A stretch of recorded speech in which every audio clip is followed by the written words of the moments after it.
Time was moving on. The November chills were preparing to make way for the even colder footsteps of December, but in its wake left the feeling of goodwill to one and all. For it was nearly Christmas, and the folks of the Model Engineer Society were busy getting the preparations made for the Christmas Eve party. But first, there was work to be done. During the course of November, the station was being kitted out with decorations and a special grotto, where the jolly presence of Father Christmas would be met by all the visitors. The coaches were also given a colourful makeover as decals of holly and bells were placed along their sides.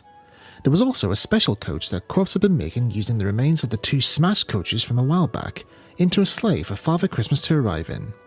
All the drivers wanted to know who was going to bring that special coach as they waited in the mess room in the last week of November for cars to arrive for the morning's briefing. First of all, cars began when he arrived. I want to give a big thank you to all of you who had helped get the station prepared and ready for the coming weeks. I would also wish to thank Miss Jane Wilkinson for offering her services for— "Oh, get on with it, Mark," called a voice sounding very much like young Matt at the back. Cars cleared his throat as he resumed. As you've all seen, Roy has been busy making us a coach for the opening of the grotto, and so we're looking for a crew to take it during the season. I've spoken to the chairman, and he's agreed with me that the engine who should take the coach would be Lady Grange. There were some mutterings of agreement as everyone congratulated Casey, though Matt remained quiet. We've also got some word that we're going to be expecting some snowfall next week, so be sure to wrap up warmly should anything happen, added Cars. When everyone had left, he sat down and looked up at the ceiling. Christmas comes but once a year, and yet I have a feeling that things are going to go wrong.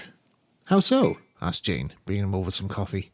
The MCS hour I heard for a while, and progress has been going well. I know, but something's been bothering me lately that we're going to experience something that's going to cause some issues. That's probably nothing. Now get that coffee down, you can get off to work. I've mince pies to get me it. I don't suppose there's a chance of you sparing some for me later? Asked Cars cheekily. Jane blushed. There's no mistletoe up yet, Mark, so don't start getting any ideas. Can't blame a fella for trying, laughed Cars, as he gulped down his coffee and headed on out. Cars had only stepped out when he heard a clattering sound coming from the workshops. He arrived to find Corpse and Casey wrestling themselves out of a tangle of snow shovels. "Thought you got rid of those shovels," he said. "I was trying to," exclaimed Corpse, picking himself up, "but then I bumped into Casey just as I was carrying them out of the workshops. Why didn't you buy all those snow shovels to begin with? I hardly think we need this many for the upcoming snowfall." "I didn't buy them. I found one at the back of the workshops while I was getting the station decorations out." "Cool, there must be about 20 of those things there." "Yeah, well, perhaps you could stop stock taking and give me a hand up," exclaimed Casey, still buried within the pile. The two held him up and dusted him down. "Just what are we going to do with these snow shovels? I can't have them cluttering up the place," asked Corpse. "Oh, I'll think of something," said Cars. "I'll do a check on the archives and see if I can source out where they came from and see if we still have the receipt for them. We better keep one just in case. Anyway, I'll see you two later." "Oh, and by the way, Mark," Corpse called back, "I couldn't find any mistletoe for you and Jane, so you'll just have to get some from the market later." Cars blushed with embarrassment as he hurried back to his office. "So it's really happening then?" asked Casey. "They've started dating?" "Sort of," said Corpse. "They have been seen going out since, well, you know." Casey nodded gravely. The less said about what happened in August, the better. He shivered as the cold wind bit into his face. "Ooh, it's getting nippy now, ain't it? I best go and get a ladyship fired up. The sooner the better."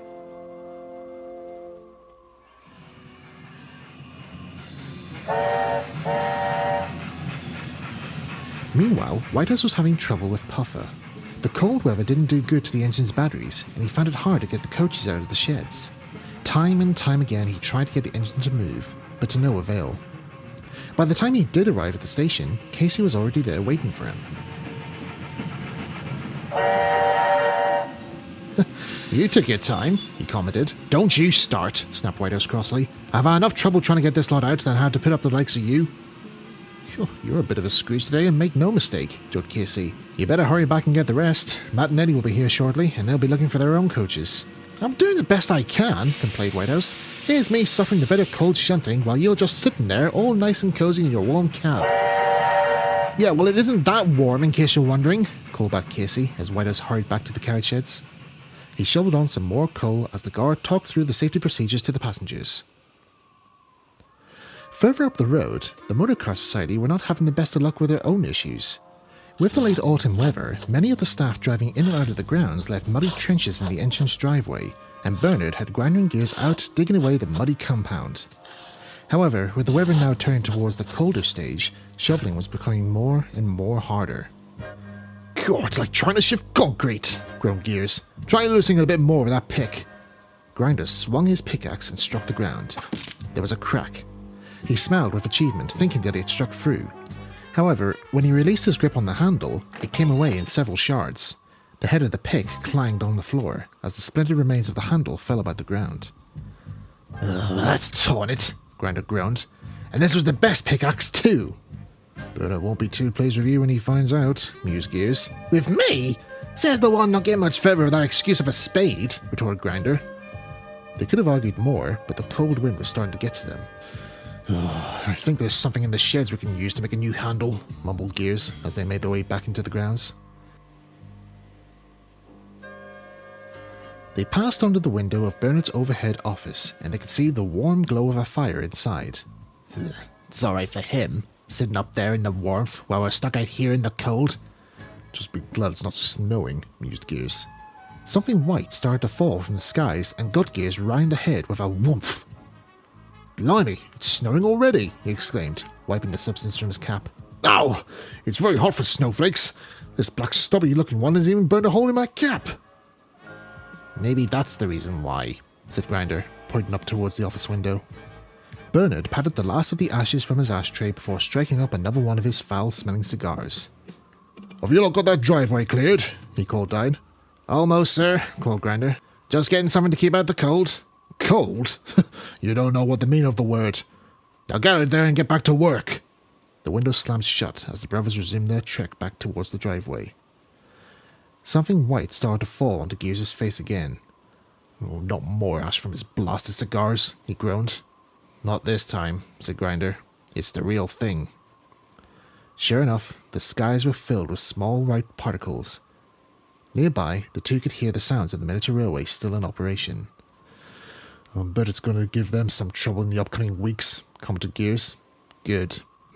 Maybe that will be something we can look forward to this Christmas, told Grinder. Now come on, let's get this lot shifted somehow.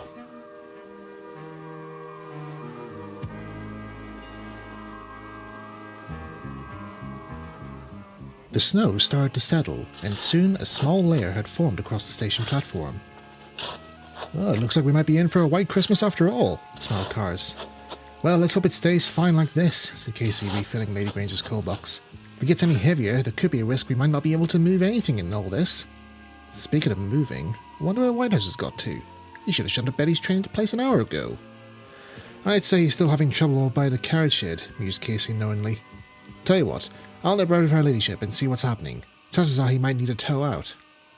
Well, be quick then, calls Cars, as Casey leaves. We're expecting a coach party here shortly, and we need engines ready to take them. Casey's expectations were correct. He found Whitehouse grounded to a halt on the points outside the carriage sheds. Don't say a word, Whitehouse said hotly as Casey walked up. I know what you're going to say, and I'm not in the mood to hear it. Puffer can hold these coaches just fine. It's just these rails are coated in all this snow, which is making it hard for the wheels to grip. I wasn't going to say anything about Puffer's performance, said Casey. Cars just wanted to know what's delaying Betty's coaches for being taken to the station. Yes, I see what you mean by the snow, he added, looking at the rails, which were slowly starting to get covered in more snow. I've got just the thing for that, said Corpse, and disappeared into the workshops. He returned with a white bag. Sand and salt, he said proudly. Just a thing to help make engines grip the rails. And also to help the rails corrode quicker too, added Casey disapprovingly. While it is used on the real railways, our aluminium rails won't take it all that well. How about hot water, suggested Whitehouse. I think Jane has an urn on the boil now. Well, I suppose, mused Casey thoughtfully. I'll ask her if she can spare us some hot water. And 3 teas with mince pies too, called Corpse. He blew into his gloved hands. It will certainly be a white Christmas come next week. I just hope it doesn't sit, that's all, said Whitehouse. Otherwise, we'd be snowbound. Corpse watched the snow falling on top of the rails and thought carefully. What we need is a snowplow, he said after a while. A snowplow? You can hitch it in front of Puffer and then you can clear the rails before shutting the first train. Then in between trains you can do a quick check over should there be any more snow falling. And just where are we going to get a snowplow in short notice? Asked Whitehouse. By the time we get one ordered, it'll be too late. I might have an idea, said Corpse, scribbling down a note, but I'll have to talk about it to Cars first. Casey and Jane soon returned with the hot water and tea. You'll have to wait till later for the mince pies, Jane said, handing them over the mugs. I've only just got the first batch in the oven. Well, the tea will just have to do then, chortled Casey. He poured the hot water over the wheels and Puffer's wheels were able to grip once more. You better take Cars a cup over too, said Jane, giving Casey another hot mug. I'm sure he's frozen out there at the station. And give him this too, said Corpse, handing his written note over. Righto, said Casey, and he and Weathers headed on to the station. So who's playing Father Christmas for the grotto this year? Asked Jane. Fast Eddie, answered Corpse. Plus, it'll keep him and Matt out of the way from Sir Giles for the duration of the event. What's Matt got to do with it? Asked Jane, puzzled. Corpse smiled and tapped the edge of his nose. You'll see, he said, and walked back to the workshops whistling a Christmas tune, leaving Jane puzzled. Soon the Christmas runs were a go. Casey arrived early to ensure Lady Grange was ready and looking her best. The engines simmered nicely as the rising steam began melting a few patches of snow on the branches of the trees. Whitehouse and Corpse also arrived early to look over something that Corpse had made the previous week. It looked like a normal flatbed truck with a crate filled with gravel placed on top. At the front, 2 snow shovel heads were bolted securely, their blades just brushing the tops of the rails. This should do the trick, Corpse smiled, as he and Whitehouse pushed it in front of Puffer. Give it a try and see how you manage. If you get stuck, just move back and forward a bit, and that should help. Well, here goes. Whitehouse turned the dial on Puffer's controller and the little engine advanced forwards. The plough wasn't that heavy, but heavy enough to shift the first fall of snow away from the trek heads. Wahey! This is brilliant, Corpse! Exclaimed Whitehouse, as another snowdrift exploded upon impact. Just take it easy in case you hit something, Corpse called after him, but chuckled as he watched his cousin trundle up the line. Ah, so that's why you asked to keep 2 extra shovels, said Cars, walking over. Very clever, and just what we need for today. With luck, we should open very soon. Eddie's just getting into his costume now. And Matt? Asked Corpse with a smile. You'll soon see, chuckled Cars. Right, you better give that coach a brush down before Casey's ready to collect it. I'm going over to give Jane a hand setting up the stalls. Jane was already at the station getting the tables out from the museum stores and was now laying them with all kinds of Christmas treats for the visitors to have while they waited for their trains. While Jane had her back turned, she wasn't aware of 2 figures creeping up behind her. An oil-stained hand reached out and tried to grab a mince pie from a plate she was preparing. Something white shot through the air and hit the figure right in the face. Gah! Exclaimed Grinder, and fell back into the snow as the snowball hit home. What the? Exclaimed Jane. As she turned suddenly, she spilled a flask of hot chocolate, which splashed over Gears's hand as he tried to grab a marshmallow snowman. Ow! He screamed, waving his burning hand about. He thrust it into a snow pile and cursed with relief as the burning stopped. And good tidings of the season to you too, said Cars, dusting the snow from his gloved hands. Now then, be off of you and leave us in peace. We've got enough on our plates right now than having to deal with you lot today. So I see, noted Gears, eyeing the many platefuls of food hungrily. We only wanted something warm to keep us going while clearing our driveway. Well, you won't get anything by stealing, said Jane, as she mopped up the spilled hot chocolate with the napkin.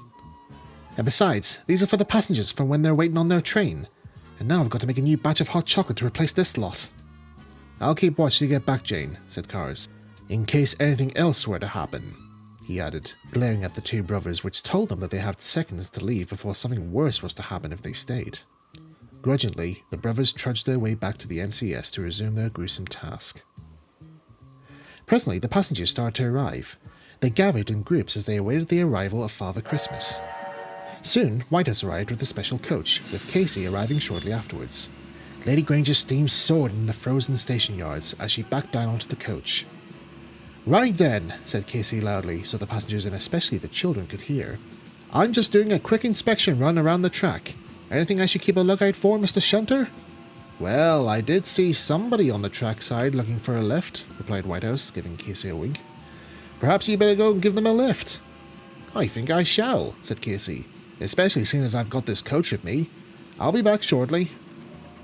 And with that he steamed away, leaving the children looking puzzled.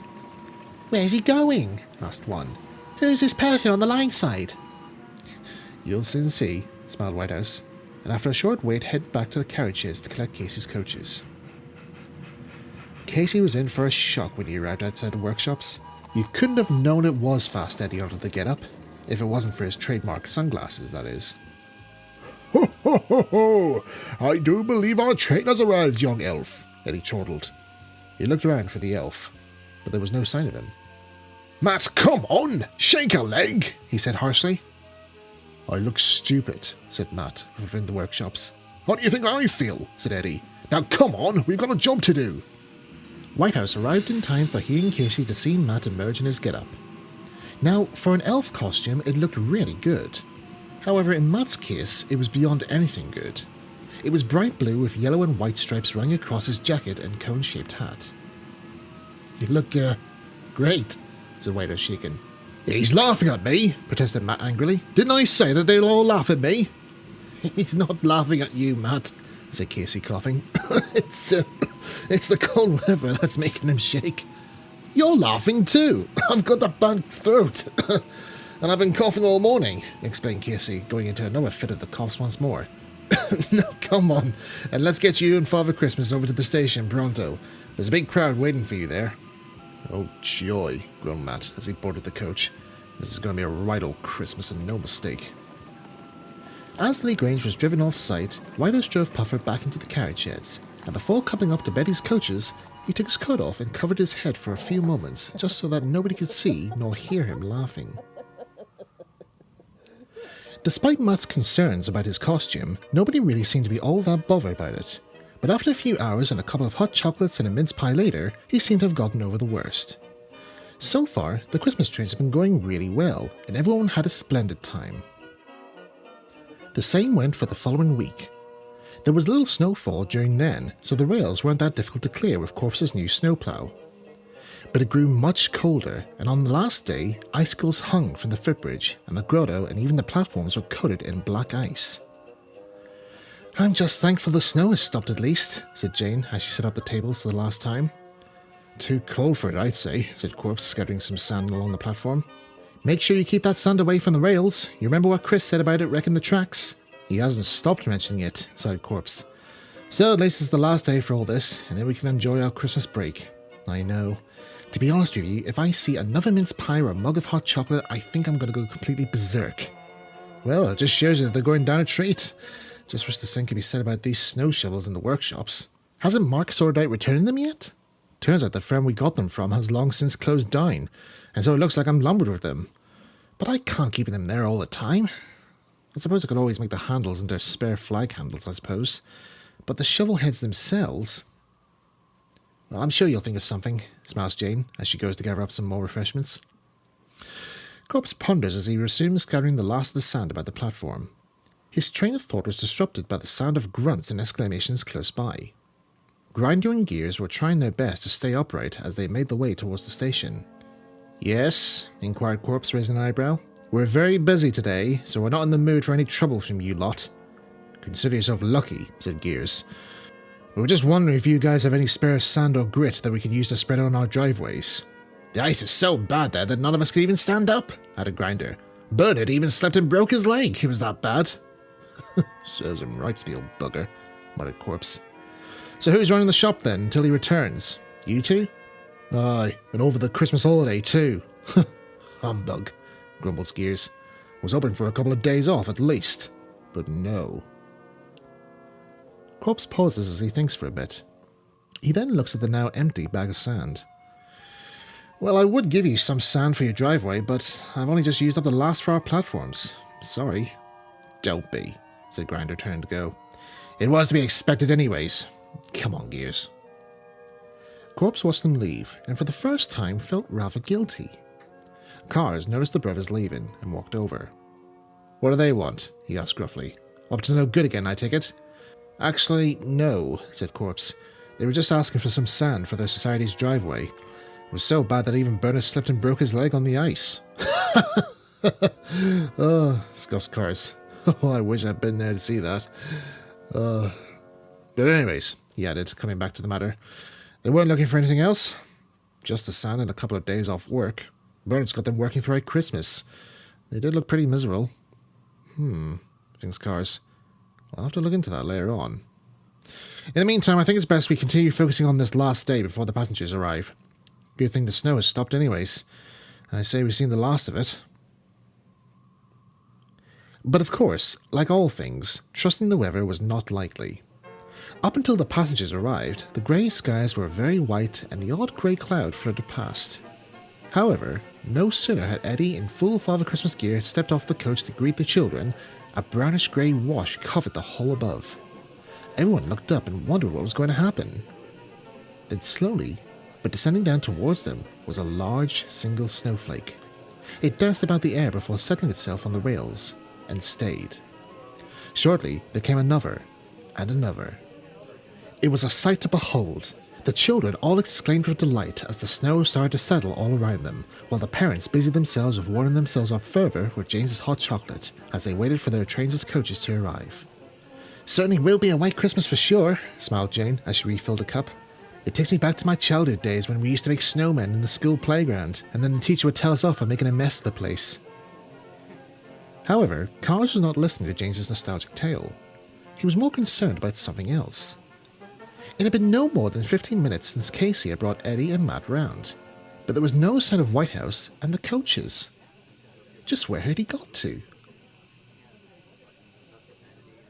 20 minutes earlier. Whitehouse had taken Casey's special coach out from the carriage sheds and left it in the siding for him to pick up shortly. But just as he was backing up to couple up to the rest of the coach stock, Puffer came to a sudden stop. The problem was a small soldering connection had come loose due to the cold, and so Whitehouse took Puffer into the workshops to get it reconnected. While he was doing this, Casey arrived to collect his coach, as well as his Christmas passengers. "Don't be too long, Mike," called Eddie. "We'll be needing you shortly with the stock." "I'll be there shortly," calls Whitehouse from the workshops. But he hadn't accounted for the oncoming snowfall. By the time he got the wires secured and gotten Puffer back on the rails, the snow had already started to sit. "Well, I better get going with this lot here and do a quick run round with the snowplow," he thought. But then he remembered that he'd left it up at the station yards earlier. "Better move fast then," he said, and got coupled up quickly. As soon as Puffer was ready, Whitehouse hurried out to make up for lost time. Out came Puffer from the sheds, followed by the coaches. Then back into the sheds went the coaches, followed by Puffer. Whitehouse stopped and tried again. But no matter what he did, Puffer's wheels just slipped on the snow-covered rails, which soon became more icy and slippery on every wheel turn. All the while, the snow was starting to build up. At last, some sort of traction took hold, and Puffer began moving forwards. But by then, the snow had built up so quickly that a snowdrift blocked his path, and before Whitehouse could stop, Puffer ploughed into the drift and derailed. "Brilliant!" fumed Whitehouse, and tried to dig his way out. But his gloved hands grew cold and wet from the snow, and soon became too numb to do any further digging. Then he remembered the spare snow shovels in the workshops. He trekked his way over, but found the workshops locked up. "Oh, I forgot Corpse had gone out earlier," he shivered. "Oh, just great. And my feet are too cold to walk to the station, too. No doubt Jane has the mess room locked up also." He walked back and took shelter in the carriage shed to stay warm. The snow was starting to build up more and more, and yet the coaches had still not arrived. Cars was becoming concerned, and so were the passengers. Thankfully, Jane's hot chocolate was keeping them all warm from the snow. "Chris, give Mike a call on the radio and see where he's at," instructed Cars. Casey switched on the walkie-talkie he kept in Lady Grange's tender compartment and called Whitehouse. "This is Chris Jones calling the carriage sheds. Everything all right, Mike?" But the radio just buzzed static back. "It must be the snow that's blocking the signal," concluded Casey. "I wonder if I should go over and see if things are all right." "Does that mean there's no trains running?" asked a child sadly. Cars didn't know what to say. Just then, Corpse arrived back, carrying a bag of sand. "So much for you thinking we'd seen the last of this, Mark," he commented with a laugh. Then he saw the concerned faces. "What?" he asked, and they explained the issue. "But surely Mike has the snowplow with him, hasn't he?" asked Corpse. Then in the station sidings, he saw it parked in the sheltered part of the turntable. "What's that doing there? That should be in the workshops."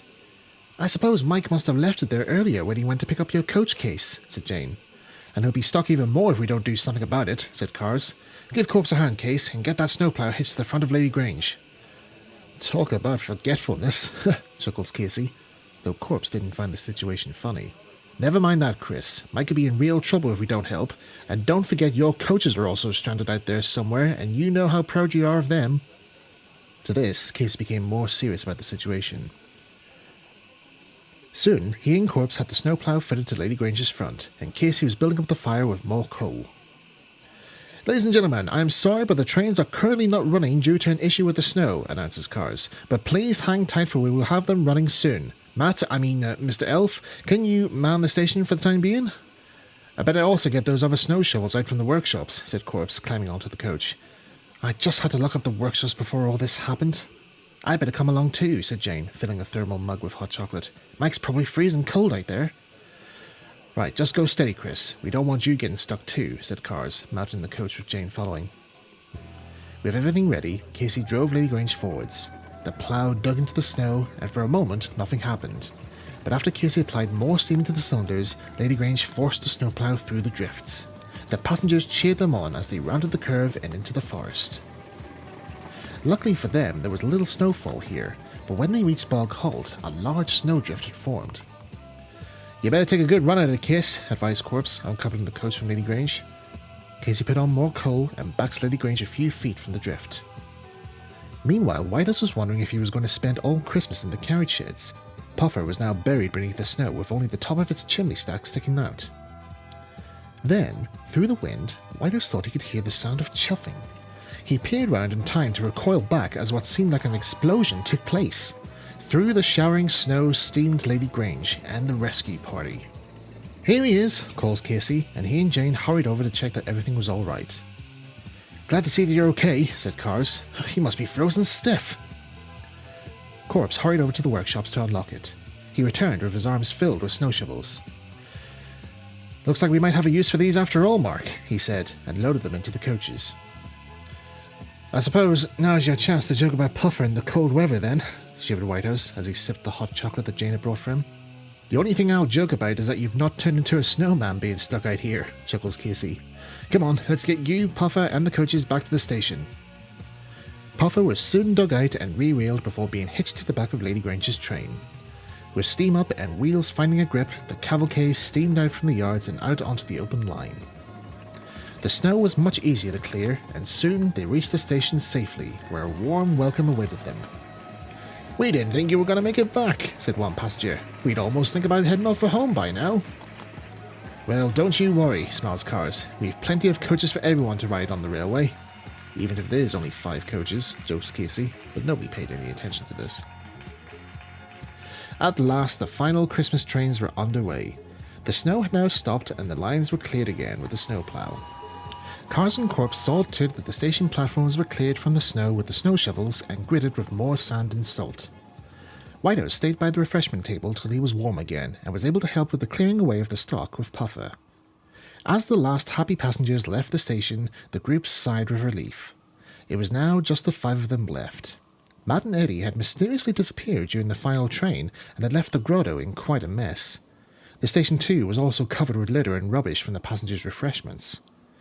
"Typical," fumes Cars. "We do our best to ensure everyone gets their final Christmas train rides, battling a snowstorm to get their stock in the process, and this is how they repay us." A Merry Christmas indeed. "Still, it could be worse," stated Corpse. "You could be in the state grinding gears are in at the MCS." "What do you mean by that?" asked Jane, and Corpse told them about the MCS's driveway issue and what grinding gears had told them that morning about Bernard and how their Christmas had been cancelled.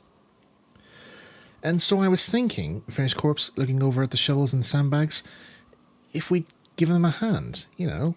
"You what?" exclaimed Casey hotly. "After all they did to us right this year?" "Bernard has forced them to work over Christmas, though," informed Cars, "and I don't think that would settle well with the directors when they find out."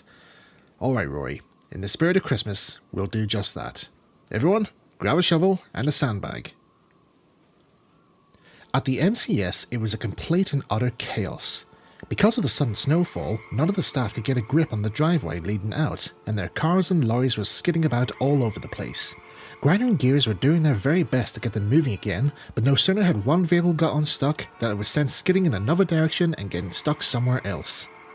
"Get us out of here, you lugnuts!" yelled one driver from his lorry's cab.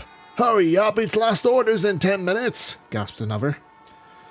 "Well, this is getting too out of hand," exclaimed Gears as he recovered from slipping on an ice patch. "If that fat windbag of a boss had the decency to get us proper winter gear in advance, we wouldn't be in this predicament." "Hey up, Grinder said, and pointed. The 5 had just entered the MCS's grounds and were doing their very best not to slip on the ice. Both Casey and Whitehouse were still a little reluctant upon stepping within the grounds again, but Cars had assured them on the way up that everything was going to be fine. "Well," said Grinder as they stopped a few feet from them, "come to wallow in our misery? Well, do what you want and leave us alone. We've got enough to ruin our Christmas here already." For a moment, nothing happened, and then Cars stretched out his arm and held his hand out. "Merry Christmas," he said. The brothers looked at each other puzzled before accepting the handshake. "Merry Christmas," they said. Cars turned and took a snow shovel from Corpse. "These are fine quality snow shovels. They can dig into as much as 12 inches of snow and can scrape even the toughest of ice patches away. And these are a couple of bags of best gripping sand and salt mixture that will ensure a strong grip to any tire." He placed one of the bags before the brothers. "And finally," concluded Corpse, "you have before you free manual labour, who will ensure you and your staff will get home for Christmas." "What is all this?" asked Gears. "As of now, until the job is done," said Cars, checking his watch, "we are employees of the Motor Car Society. And, as ex-second-in-command of said society, I am executing Rule 7416 of the codebook given to each society by the Transport Museum directors. Under the direst of situations should a society require the assistance of another society to help them out of a difficult situation." "But it's only clearing away some snow," pointed Grinder. "We'll talk about that later," said Cars, as he tossed him and Gears a shovel. "Now come on, you two, let's get to work." Soon there was a bustle of activity as the group helped shovel, scrape, and grit all the areas of the MCS's grounds till all the staff could exit in time for the last orders. It was getting dark when the last vehicle left the grounds. Gear shoveled the last bit of snow and mopped his brow. "Well, I must admit, for volunteer workers, you really did put in the effort." Thanks. "Consider it a private last favour on my behalf," smiled Cars. "To be honest, I think this was the first ever time where I actually felt glad to be working at the MCS, even if it is for a short time. And you can keep the shovels," added Corpse, handing them over to Grinder. "If Bernard asks about them, just say you found them. He won't know the difference." "Well, we better head back and finish closing up the railway for the holidays," said Casey. "Though we still have all that clutter to gather up, no thanks to Matt and Eddie," he muttered coldly. "Well, look, said Grinder, stepping forward. "What if me and Gears returned the favour and lent you lot a hand, providing you don't breathe a word about it to Bernard?" "Consider it done," smiles Whitehouse. They walked silently back to the railway. "Oh, I was hoping for a good long rest during the holidays," muttered Gears as he kicked a bit of snow away.